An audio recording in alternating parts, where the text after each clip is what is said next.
Hi, everyone. Welcome back to What Will I Be When I Grow Up, the podcast where we trace the journeys of Malaysians who have taken the road less traveled and figure out what kept them going along the way.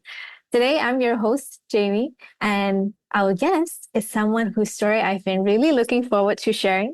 She grew up in KL. She left Malaysia at 17 to study in Iowa, became a registered dietitian in the US, works in some of the most intense units in a hospital, and somehow in the middle of all of that, runs a baking Instagram that honestly, it makes me hungry when I look at it. But what I love most about her story is the thread that runs through it. So every chapter, every unexpected turn, the whims, it traces back to something she simply loved. Today, we're going to follow that thread together. Loo Yee, welcome to the podcast. So glad to have you here. Hi, thank you for having me. Hi everyone, I'm Loo Yee. So as Jamie already said, I was born and raised in Malaysia, and I came to the US for further my studies, did my bachelor's and my master's. And currently, I am also working in a hospital in Florida, in the US. And I also have a strong passion for baking. Yes, I guess we'll definitely include the baking Instagram plug at the end as well. So for those who are tuning in, who don't know you yet, I guess we've run through a little bit of your background over there, but how would you describe yourself in your own words? How would I describe myself? I would describe myself as, oh, that's a good question that I never thought about. Um, I think I would think of myself as like someone kind-hearted and someone who is willing to help and someone who is willing to share, everything that I can. Like personally, I like to share my baking stuff to all my friends. Professionally, as a dietitian, I like to share all my, my professional recommendations and just help people out as they can. Yeah. I think we'll see how that really also shapes the routes that you've taken, given, like you said, like the baking that you've done is, and I know that also we'll touch on like the community that you connect with and how, I guess when you were in Iowa as well studying, you kind of had like a Malaysian community and get together as well. So I feel like all of that kind of like interconnects with each other. So, running back to how your clinical dietitian in Florida now. You run a baking Instagram as well. You've published your own research as well, right? But if we rewind all the way back, you grew up in KL. So what was that life like in KL? Yeah, I think KL is always home to me. We are surrounded by good food, a lot of families, friends. Just looking back to KL, I feel like there's nothing bad about it. I feel like it was a good time. I felt like a princess all the time whenever I go home, because I'm always like pampered by my friends, by family, by good food and everything.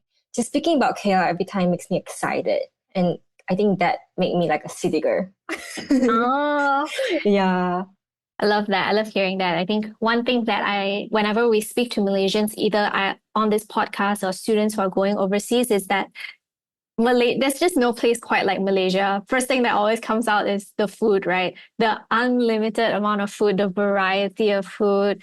And besides that, it's also a lot to do with the community over here, be it like just within your own friends or the community that you eventually meet as well. It's quite a heartwarming, I guess, characteristic that Malaysia has that we always boast ourselves with as well when we talk to like other countries as well. So as I mentioned earlier, today we're going to be tracing how one thing led to another in your life. And I think a lot of our listeners are going to find their own story in yours. So life, it really does have like a funny way of unfolding when you simply lean into the things that you love, right? So let's start back from, I guess, from my perspective, the beginning for you, the girl who danced, right? Ballet, food, and that kind of was like the first domino effect in your life. Ballet is where your relationship with food kind of first began, long before you knew what dietetics was. So you started ballet at 5 years old. Was that just like a hobby, or was it a big part of your identity growing up? I think it was mainly my hobby because when I was, when I was like 5 years old, I would see those ballerinas on TV or like just anywhere in the shows. And I was like, oh, wearing the tutus are so like adorable, so like amazing. And I was like, oh, I want to learn ballet. So I asked my mom, can I learn ballet? And they were like, yeah, sure.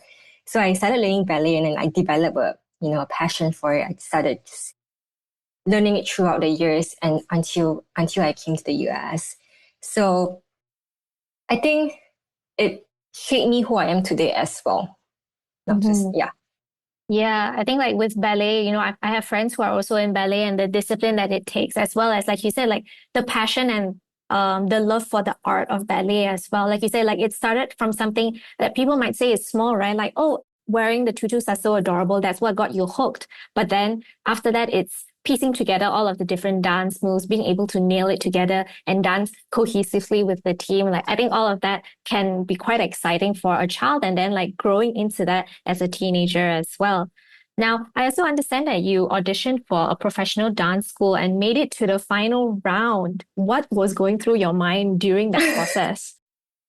Because you know how much like I love ballet, and then I was like, oh, I want to be a ballerina, just it looks Mm. so like amazing on stage.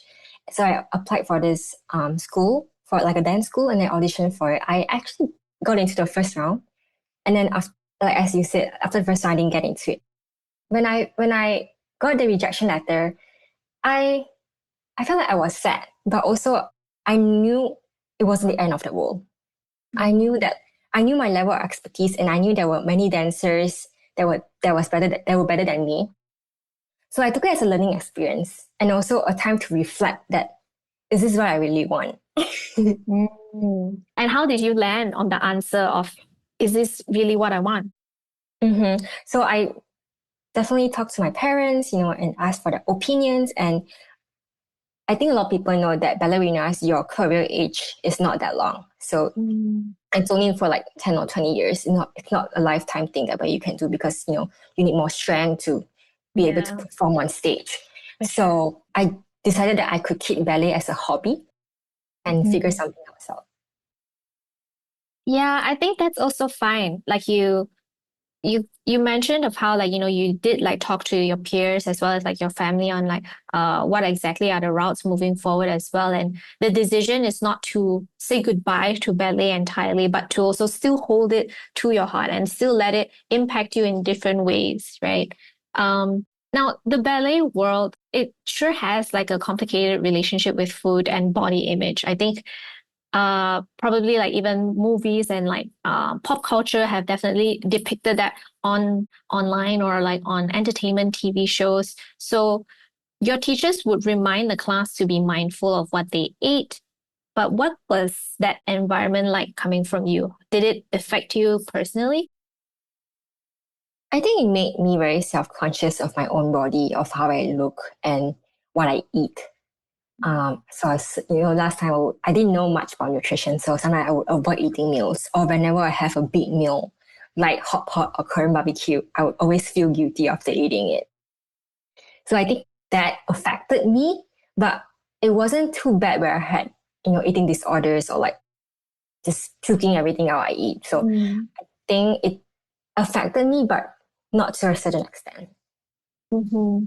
I mean, thankfully it didn't affect you, but then like you also had that understanding of, okay, like I understand how ballet, it is a very rigorous practice, a rigorous sport as well, but then it also has its, orange flags whereby like there are these kind of like stigmas as well and these kind of mindsets to be mindful of. Yeah. Would you then say that this is where your relationship with food began? I think it plays a role where, I'm like, oh, how do I eat right? How do I eat healthily? We all know like, eating fruits and vegetables, it's healthy, but like I wanted to know more than what was just fruit, vegetables, and just healthy things. And also, when we live in Malaysia, there was so much good food. Like nasi lemak, roti canai, I was like, oh, these are like so tempting, but also like I felt so bad eating it back then. Mhm. Yeah. So, looking back now as a dietitian, do you think those environments maybe did they inadvertently enable unhealthy habits? Because, like you said, sometimes if you had a big meal, you would like try to skip out on meals and stuff like that. But I think looking back now, do you also see that culture changing today? Yeah, definitely. After I moved to the US and learned more things about, healthy eating, about eating right, about eating mindfully and eating everything in moderation, I found that you can embrace and, learn how to eat many different foods. And then I also became more open-minded about, eating a variety of foods because I know I was very picky back then. But after learning more about nutrition and, studying everything myself and having we learned something called mindful eating. And then also everything in moderation. That's something I always tell my patients about. So you can eat something, but just in moderation. Mm. So that gives you a good balance. Mm-hmm. And it was your mom who suggested dietetics, am I correct? Yes. Did that feel like a natural next step for you, or was it like something that you had to kind of warm up to? I felt like it was very interesting to me because I was learning ballet and I wanted to know more about food. So I was like, oh, this is a good idea because I also didn't know what to do back then. So I just Mm-hmm. listened to her and here I am. Yeah, I think it's a quite a again like the domino effect of like the love of ballet, the passion from ballet, as well as how it threads into food as well, and how you wanted to have a balanced kind of mindset towards both food and ballet as a sport together, right? So now, Mhm. do you think all dancers should perhaps have like a crash course on like nutrition, or should they like study nutrition? Would it have meant for you something different if you had that knowledge earlier on? I don't think it's like mandatory to learn about nutrition, but I think having some basics would definitely help. If I had more knowledge earlier, I think I would have known how to eat the right way or eat healthily and not feel guilty after eating like a large meal or something like an unhealthy meal. So I Mm-hmm. think definitely to a certain extent, it will definitely help. Mm. I think in perhaps like even in schools, I mean, we do learn quite a little bit about like how to eat our meals nowadays as well. Like with the internet, knowledge is so accessible, but at the same time, it's very unfiltered, right? Where you have to take everything online with a pinch of salt, because it might not be tailored to you as well. It might be tailored to certain people, but not specifically to you. So I guess that's where your degree comes into play. So moving on from KL, I guess we're going to talk about Iowa. You moved to Iowa at 17. What was that like in the very first few weeks? Yeah, I'm just gonna be honest. The first few weeks was very hard. I remember I cried. I just kept crying because I was alone and I was like in a new environment that I wasn't used to, and I'm so far away from home. So it was very sad, but also I knew this was gonna be a new chapter. Mhm. Yeah, and then I think I was very lucky because I made a group of friends. And there was a lot of Malaysians back in Iowa, so I had a group of friends that we slowly like bonded and live close to each other, and I think that really helped me. Mm. Kind of like your support system, the pillars around you. Yes. You chose Iowa State University for its dietetics program specifically. You mentioned also that you leaned into the dietetics program through your mom's recommendation. But how did you actually find it in Iowa, and what made you kind of trust that decision at just the mere age of 17 years old? So my dad actually studied in the US. I He studied, see. yeah, he studied in Nebraska. So he had some US studying experience. So he shared some experience. And so in the US, your courses are like semester based instead of like the UK, it's like 1 year long. So it's in the US, it's Mm. semester based. And I was like, oh, this works better for me because then after one semester, I can move on to the next semester without dragging the course for so long. Mhm. And then I was also in INTI back then. So INTI had a collaboration with Iowa State. I see. Yeah. And then so they had some scholarships and a lot of people from Iowa State. And I was like, oh, maybe I can go. Definitely Mm. Iowa State also had a good dietetic program. So I was like, oh, I can get into it. That's really, really nice to hear. And when you moved over there, was there anything that might have surprised you that you didn't expect to love about being abroad? I think gradually was the independence and the freedom. Because when in Malaysia, I lived with my family and then, everything was like, oh, my dad do it, my mom do it. But in the US, you have to do everything yourself. You have to cook yourself. You have to do your own laundry. You have to figure out taxes. You have to figure out, working and everything, working part time and everything. So everything you're on your own. And then also gradually the freedom was like if I want to get grocery at this time, I'll just go out and get it. I don't have to Mm. worry about transport or like worry about, oh, it's past 10 o'clock. I think there were definitely things that I learned throughout the years. Yeah, I think like you mentioned, these are sometimes things that you do just learn as you experience life abroad as well, right? The independence that comes with it and the ability to kind of like find your own footing as you transition from, I guess, teenagehood to adulthood as well.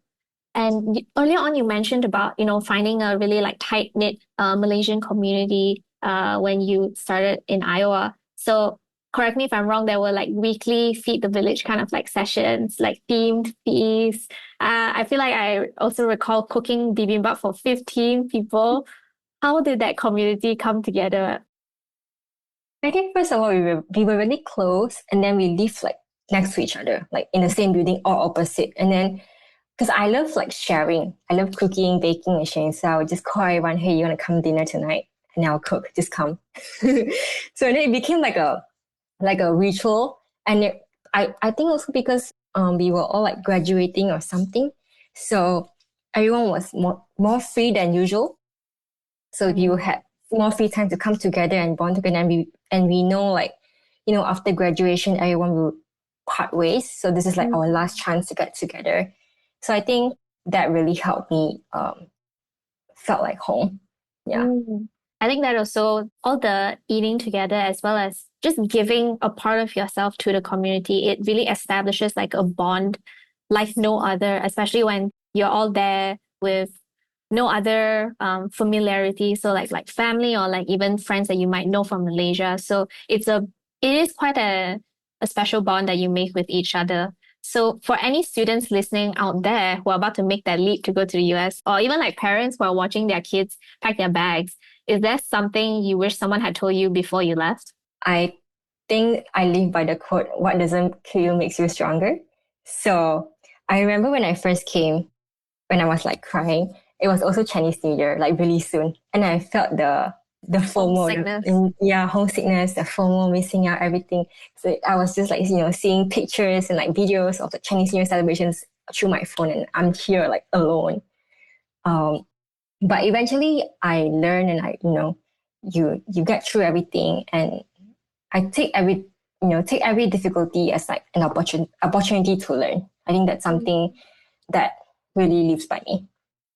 Yeah, and I think we will also see that displayed throughout our entire like podcast episode today, right? Because so far, like talking about like even with ballet, for when you went to audition for the professional dance school and then facing that rejection, but then it wasn't so much of like closing that one door and how else you can pivot from there as well. So everything you've said so far is just really, really cool and inspiring. But I want to go into the dietetics degree. So a lot of people, they do confuse dietetics and nutrition. What's the actual difference and why does it matter?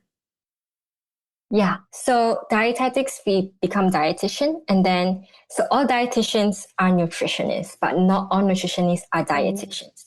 So Mhm. for us dietitians, we have to go through specific courses, fulfill specific internship hours, pass the board exams, and then also have the registration and also license to practice. So as dietitians, our scope of practice, we can provide dietary advice, guidelines for different diseases, or just guidelines in general. But for nutritionists, it can be anyone. So you can take a course online and take a cert, and you can call yourself a nutritionist. So for us, we have more things to go through, and we have to maintain our registration and licensing. We have to take continuing educations, continuing classes, and everything to keep up for licensing. I see. So is that like a yearly, like annual or every couple of years kind of thing? Yeah, so we have to renew our license every 2 years. We have to make sure we fulfill certain requirements, and then registration is every 5 years. So there's a lot of things that you have to keep up with to maintain your registration and your licensing as a dietitian. Yeah, gotta like remind, just put it in like calendar, right? Oh, time to renew it as well. So, Yes.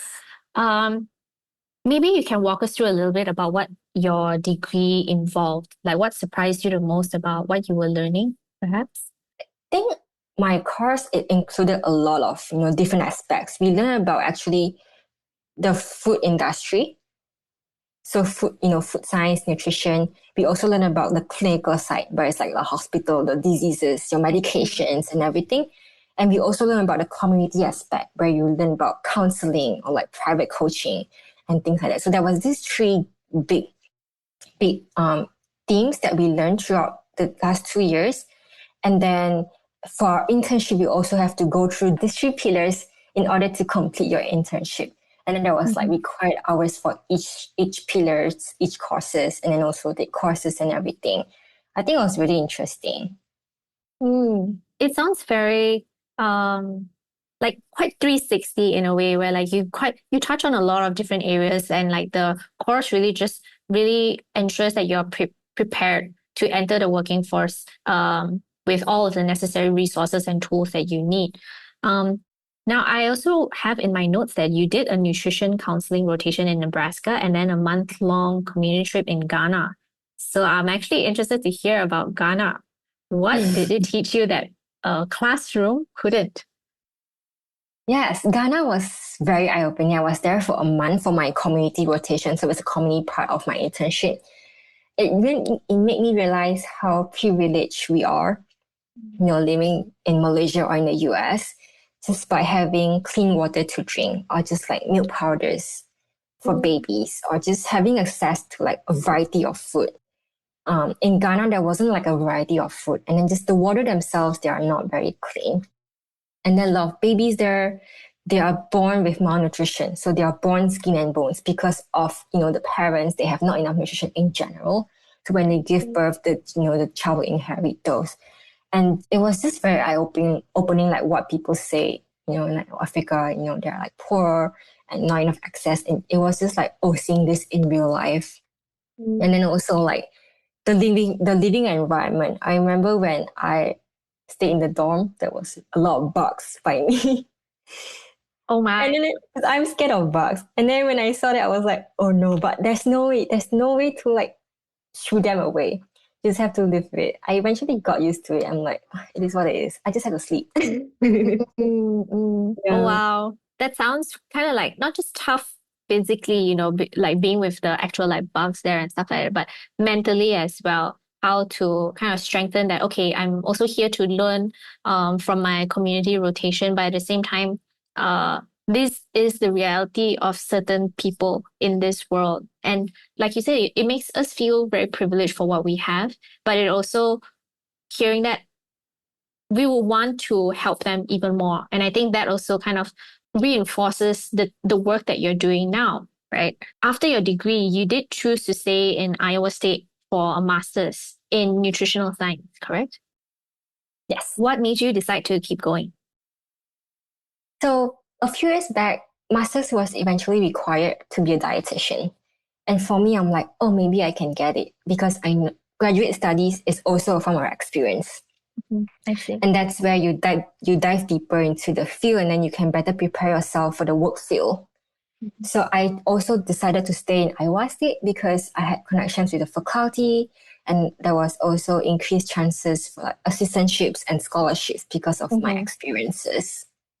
I see. So I guess that's also a tip for any of the students or parents listening out there, like sometimes it's good to kind of build that relationships with your current faculty just in case you do have the interest to pursue masters in the future, because number one, there's familiarity between like the faculty and yourself, and then number two, there's also just kind of some sense of security as well, being in like the same university that you did your degree with.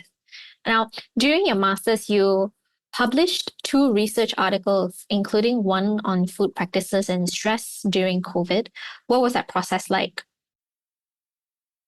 So it was definitely a very fun opportunity to have to, be able to publish papers and research articles. It was a lot of back and forth and like constantly making changes with my professor. I was very lucky that I got a very good professor. She was very, very understanding.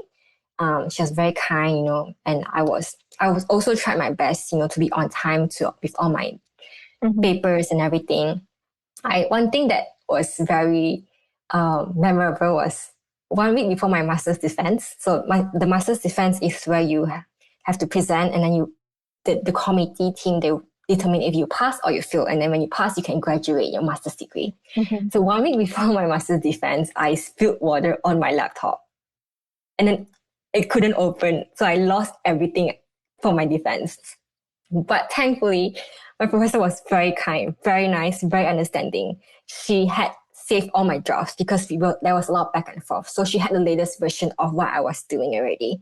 So she had all my drafts, and then she also asked for like an extension for my deadline for all my committee members, and they were all very understanding. So I managed to extend my deadline and then recompile and my entire thesis, recompile and just to put everything into one place again. And I was also very lucky that she gave me an extra laptop. So I think all of these had taught me that you are capable to overcome every obstacles, that you should never give up, even though things may come up, throughout your journey. Mm-hmm. My heart dropped to my stomach when you said that, like you poured water over it and then like you lost everything. But yeah, and I think hearing that also is kind of a testament that people are willing to extend help and are willing to be kind. And sometimes it's a matter of just asking like, hey, so this happened. Can we work a way out? Would you still happen to have my drafts or something like that? But yeah, I'm really glad to hear like it all worked out and that you've been blessed to be around such supportive peers like you said your lecturer and stuff like that. So you were also a teaching and research assistant as an international student competing for opportunities in the US. How did you navigate that? Yeah, definitely. It was a lot of putting myself out there, creating good connections, and also, like I said earlier, taking every difficulty as an opportunity to learn. Um, even though we're international students, doesn't mean we're different. We can also be on the same par. Just don't be afraid when a challenge comes up, because I think that's how you really grow. And then I feel like at the end of the day, everything will always work out perfectly fine, just the way it was meant to be. Yeah, and I think okay, I feel like I'm saying this so many times in this recording, but it's such a testament for like your journey so far, like things with any hiccups and like challenges that you have faced so far, uh things still work out in the end. Every experience that you've shared wasn't necessarily planned, but it grew from a place of curiosity with one thing that kept leading to another. And I guess the next thing that it led to is your clinical dietitian life, right? So now you work as a clinical dietitian at a nonprofit hospital in Florida. Could you walk us through what a typical day actually looks like? What do you do that most people probably wouldn't expect? Yeah, that's a very good question.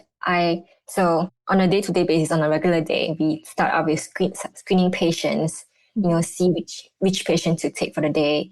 We look the patients up, and then we visit the patient in person and talk to them or talk to families.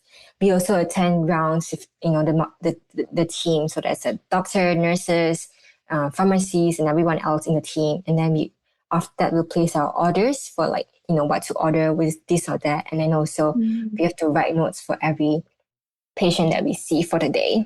I think one thing that most people wouldn't expect is we actually also place, it's something called a Dopphoff tube. It's like a very thin tube that goes through your nose and goes into the stomach. And that's for patients who cannot eat, who have swallowing difficulty, who are in coma, who are intubated, and where eating is not something you're capable of in the moment. So we place those, and then we give them artificial nutrition that way, so then they have nutrition to sustain, to live on. Yeah, and then I think one thing that might be unexpected is we actually do a lot of critical thinking and a lot of decision making. For each and every patient that we see, we have to think, is this the right formula? Is this too much fluid for this patient? How's the patient's sodium? How's the patient kidney going right now? How's the patient, force and mag and everything? All the labs that we see, their blood sugar levels, everything placed into account into what we order for the patient. So there's more towards just, you have to eat this, than that. In a way, it's almost like a mathematical formula that you're also trying to figure out. It's like you might have the base formula, but then at the same time, you're trying to figure out what's the optimized formula as well. What's the best route to go for this specific patient, right? And does it, um, this is something that I'm curious about, right? Because you work in a non-profit hospital.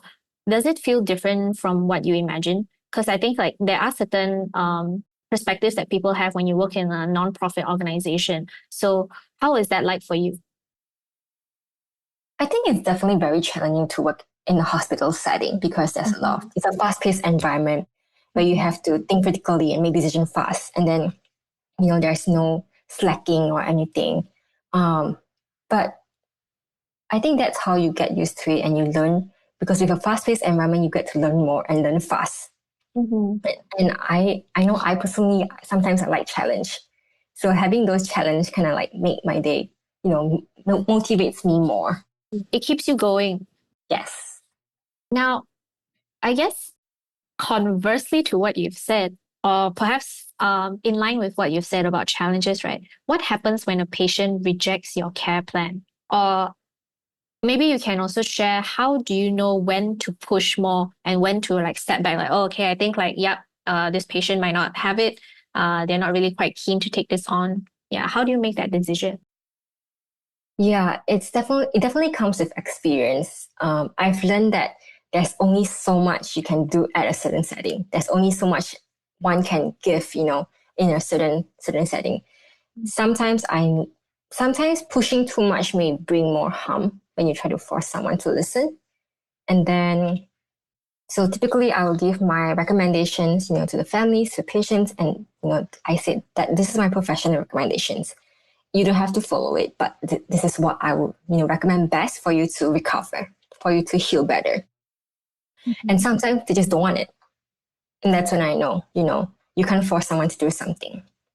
Mm-hmm. Or sometimes if I feel like they really need this, I will talk to the doctor and say, hey, this patient really needs this help. And then see if the doctor, can convince the patient to do this or not. Sometimes it works, sometimes it doesn't. So you have to know when to stop and when to move forward. And I think that comes with experience for sure. With experience, you know when to push and when not to, give in anymore. But one thing I know is that I myself, I've tried my best and I've given my best, and it's not the end of the world if they reject your care plan. Mm.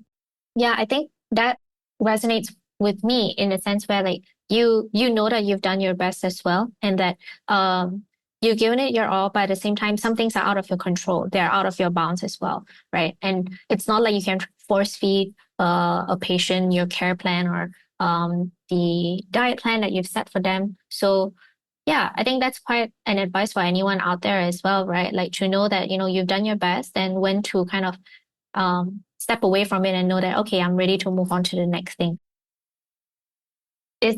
I'm curious if there's like a patient or a moment that has stayed with you throughout your entire career so far. Definitely. Oh. I remember the first time crying at work because of work. And that was when I first started because I was still a fresh grad. And then I had to talk to this family and they were insisting on using this formula or like using the things that they want. And it's not something that we provide. And then they started off by saying, oh, it's, you're the dietitian. You should know better. They were questioning my job, my ability to be in the room, and I was very new in the hospital back then. So I didn't know how to handle the situation. And I went to my manager and just told her everything. And, she was very nice. She helped me out. And eventually I learned that this is common, that, people may question you. People may question how professional you are. They think they know everything in this world.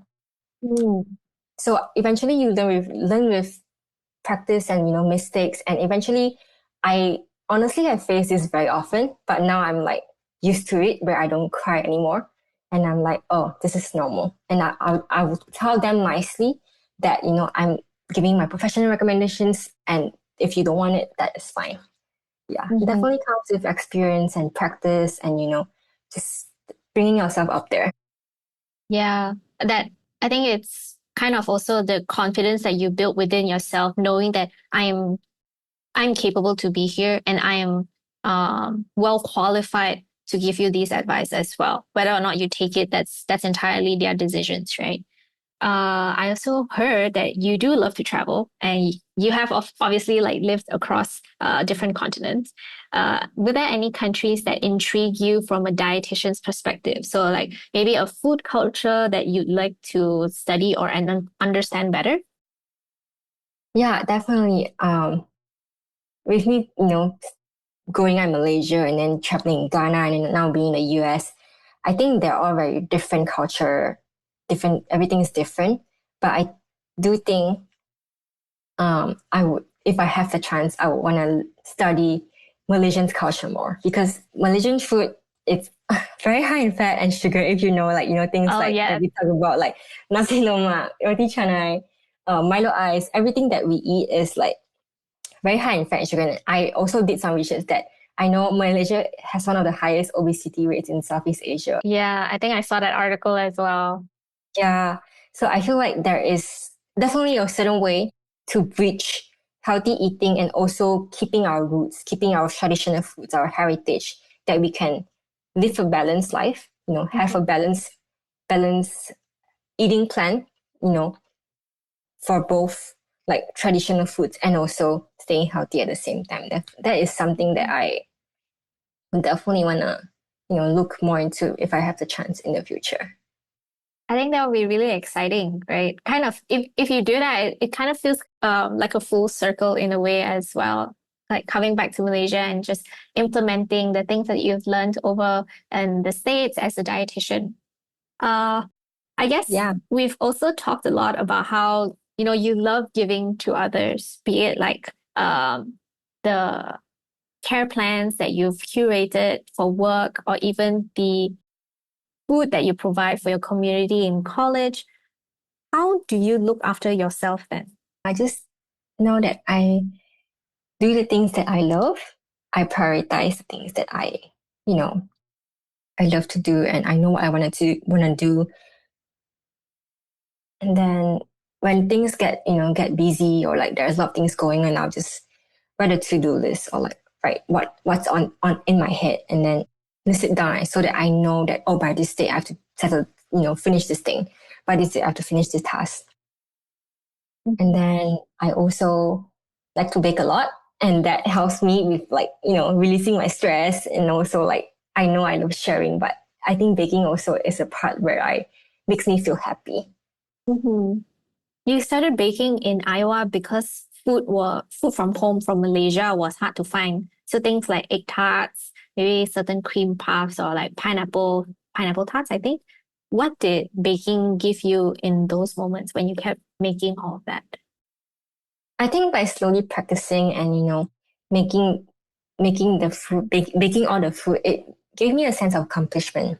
And then last time in Iowa, I would always share with my friends. And then just seeing them like eating my food or just seeing them happy gave me like, a bigger sense of accomplishment. And it also made me feel like home because there were a lot of things that we couldn't get in Iowa. Mm. So having to make that, I'm like, oh, it's actually doable. And Mm-hmm. then my friends, whenever they eat, they'll also give me like feedbacks, and their encouragement will also give me motivation to improve my baking. Mm-hmm. Do you have is there anything that you have like a favorite recipe that you have that you would always, it's like your go-to recipe. If anyone has like an open house, this is what you're going to bake and bring. Oh, there's a lot of things actually. I actually like started a recipe book just for myself. Oh, So I wrote down all the recipes that I think was perfect. That like every time I use the same recipe, it'll come out the same and come out good. So I started doing this thing where like I experiment using different recipes of something. Let's say egg tarts. I just try different recipes, and then when I twist and turn whatever, just find the right one, and I'll just write it down. So every time when I want to bake egg tarts, I'll just use that recipe, mm-hmm. and I think that helps me. And I know like right now like my passion is bread. I love like making bread. I just want to like perfect my bread right now, and I'm still in the Yeah. process of finding the right ones, and just baking requires a lot of patience, So that's Mhm. also something that has trained me throughout the years that, you sometimes you gotta fail to to be perfect. Yeah, I think that's very true. With like baking, it's both like the patience of number one, like figuring out the right ratios and the recipes, and number two, being patient for as it bakes within the oven itself, right? What is the outcome? You don't quite know as well, but it's also being patient with yourself in case like, oh, it's not the desired outcome, but how can you tweak things from there? How do you improve from there as well? Uh, I want to segue a little because I heard from a little birdie that we're both matcha people. Now, what's the biggest myth that you keep seeing about matcha online, if you don't mind sharing? Yeah, I don't mind. And I'm not sure about you, but for me, I heard a lot like matcha tastes like grass. Oh, yes. It's like, oh, you're just eating grass. Like, excuse me, Yeah. grass tastes good. But for me, it's like if you find a good and high quality matcha, Mm. you can tell the difference, and you can actually it doesn't taste like grass. If you find a good brand, what about you? I agree as well. I think my favorite notes of like a matcha is definitely when it's like nutty and bold. So less like astringent, like with a little sweetness there as well. And I think you nailed it on the point, right? Where like it really depends on the quality of the matcha as well. A discourse that I've been seeing online about matcha is that, matcha is bad for your iron. And what do you think about that? Yeah, I've seen that a lot too, but I don't think it is bad for your iron because um like from what we learn nutritionally, there's non-heme iron and heme iron. There are different types of absorption for it. So it is not necessarily bad for us. Um, I would just say everything in moderation. Like what I always tell my patients that if you like to drink matcha, you also have to control because too much may also, harm you. You never know. But I know that if you drink matcha in moderation, it's still fine. It will not harm your Yeah. iron. I guess I'll go back to about baking, right? Like you've mentioned wanting to open a home bakery someday. But then like right now with like visa restrictions here and there, it means that you can't. How do you sit with wanting something you can't pursue right now? Yeah, I think that is totally fine with me because I know everything takes time. And Mhm. what I can do right now is just, practice and envision what I really want. Just, maybe I can start planning for the future or perfect out my recipes for now. Mhm. Yeah. And if we're talking about, I guess, learning and practicing, and also in the same vein, leaning into things that you love, baking really does feel like such a pure example of that for you. What has that taught you about yourself that your career as a dietitian hasn't? Yeah, I'm definitely baking has taught me a lot of things. So right now my favorite thing to make is bread, like I said Mhm. earlier. And dough for like a bread dough, they need time to rise and they need time to rest. And if you rush the process, your recipe will be ruined. Just like anything, in general, sometimes you cannot rush the process. You just have to have patience and just have patience throughout the journey. And when things are meant to be, they'll come. One thing I think I mentioned earlier is that also baking has taught me how to embrace failure and also trust the process itself. Just, like my life journey as well. Just embrace failure because we've been through, I know everyone will have failures, but, that's how you go through life. Mhm. That's how you learn and how you grow. Yeah, for sure, for sure. I guess, baking, it does sound like, the purest kind of example of the domino effect in your life. It started off as kind of like homesickness. And then it became your creative outlet now. You grew an audience and it's kind of like quietly becoming a dream as well as a way of life. Like you said, like it teaches you to be patient, to be patient. It teaches you to also, take up the challenge of perfecting a recipe. And nobody quite planned any of that. And I think for those who are listening, that's something that I do hope that they take away from this as well, right? Yeah, we started off this conversation with the idea that leaning into the things you love, it sets off this domino effect. And looking at your life now, do you believe that? Yeah, of course.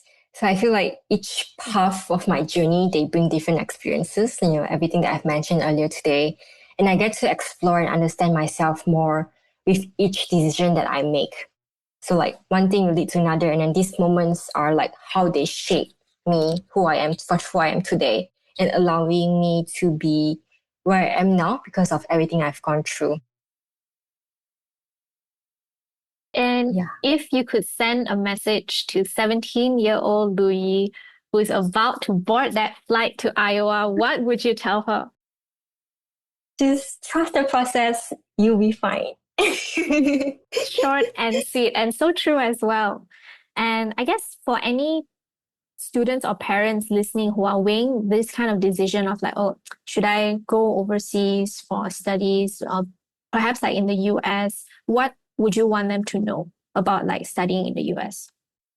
Yeah, I think there's a lot. I know it's a lot to like, send your kids over or just, even the kids themselves, for them to come to US, it's a lot. But I think it's a really good learning experience. You learn how to be independent. You learn how to adapt to a new culture. You learn how to make friends on your own. You learn how to do everything yourselves. And I would really recommend, if you have the opportunity to do so, definitely try it because you're Mhm. going to learn so much more than you think you will. Yeah, the world really is everyone's oyster, and with every opportunity you that comes by, I hope they take it and just try their best, right? And I guess for you, what does the next domino for you look like? What's your next chapter that you foresee, perhaps? That's a very good question. I had to give some thought into it, but so for me, I used to be very type A, and I have to have everything planned out. Like, what's my next meal? What am I going to do this week? When should I do my laundry? Everything had to be planned out. Super, I was super type A, and then with time and with like learning experiences, I realized that some things might not go the way you want it to be. In Chinese, there's this saying, 计划赶不上变化, Mhm. where sometimes the things that are happening right now you might not be able to plan it. So I will I think I will just go with the flow and see where life leads me next. I know I'm still trying to figure out what I want in the long run. Who knows, I'll be like opening a bakery of my dreams. But I think what matters is the journey, and I'm really excited for what's to come in the future.